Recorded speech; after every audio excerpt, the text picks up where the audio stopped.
আসসালামু আলাইকুম রহমতুল্লাহি ওয়া বারাকাতুহু।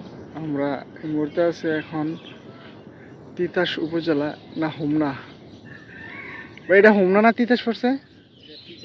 তিতাস তিতাস উপজেলা আসছি আজকে আমরা মাছ নেওয়ার জন্য, আমাদের প্রকল্পের জন্য রেনু মাছ নিব আর কি, চাষের জন্য।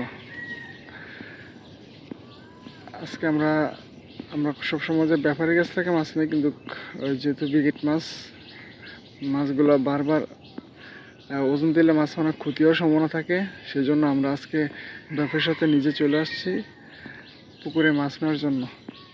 আমরা এখান থেকে মাছ দিয়ে ডাইরেক্ট সরাসরি গাড়িতে উঠে ফেলবো, তারপর আমরা আমাদের প্রকল্পে মাছগুলো সরাসরি ছেড়ে দেবো আর কি। আমাদের মিল্লাত প্রকল্প থেকে আমরা আপনাদেরকে দেখাইছি আমরা একতা প্রকল্পের মাছ চাষ এবং মাছ ছাড়া বিষয়ে। আজকে আমরা আসছি আমাদের মিল্লাত যে প্রকল্পটা আছে ওই প্রকল্পের মধ্যে মাছ ফলানোর জন্য। আপনারা দেখতেছেন যে ওই জেলেরা জাল নিয়ে আসতেছে। এই যে দেখেন, এখান থেকে দুইজন, আর ওইখানে একজন আর ওইখানে একজন, ওরা জাল খেয়াও দিছে, ফালাইছে।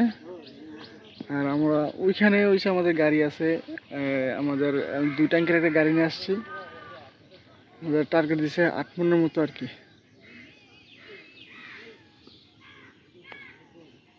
এই পুকুরটা আসলে অনেক সুন্দর, কোনো কাদা নাই, সম্পূর্ণ বালি।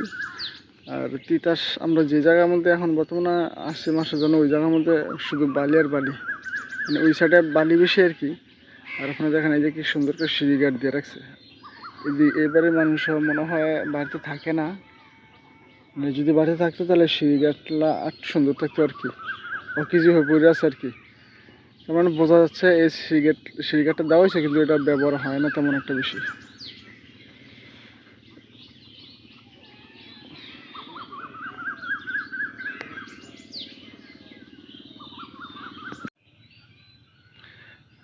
জাল প্রায় টানা শেষ, এখন তুলতেছে আর কি। ডিপার দিয়ে ঘুরা নিয়ে এসে এখন তারা জাল টানতেছে, কিছুক্ষণের মধ্যে মাছগুলো উঠবো আর কি।